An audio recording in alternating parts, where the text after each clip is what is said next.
431 కోట్లతో రిషికొండ ప్యాలెస్ నిన్నే విజయ్ కుమార్ రాజు గారు చెప్పారు, విష్ణు కుమార్ రాజు గారు చెప్పారు. 430 కోట్ల రూపాయలు. నాకే కళ్ళు తిరుగుతున్న ఆ బిల్డింగ్ చూస్తే ఒక నాయకుడి మారి చేయగలుగుతామా?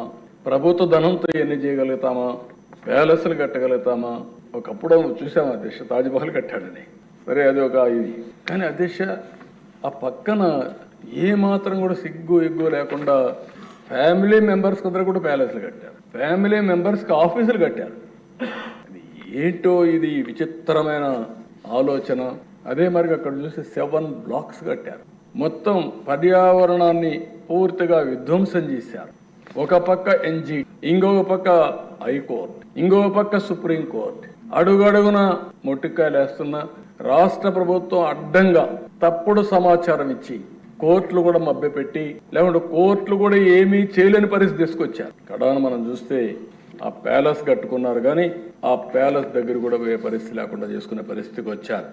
700 కోట్ల రూపాయలతో సర్వే రాళ్లపైన బొమ్మలు. దానికి మాకు మళ్ళా ఒక 30 కోట్లు పడింది అవన్నీ తీయాలంటే.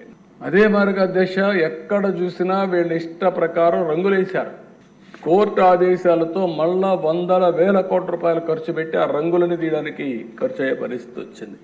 400 కోట్ల రూపాయలతో ప్రకటనలు వాళ్ళ పేపర్కే ఇచ్చుకునే పరిస్థితికి వచ్చారు. కడాన వాలంటీర్స్ కూడా సాక్షి పేపర్ ఇవ్వాలని చెప్పి సాక్షి పేపర్ ఇప్పించే పరిస్థితికి వచ్చి ఎంత అధికార దుర్వినియోగం చేయాలని అన్ని చేశారు.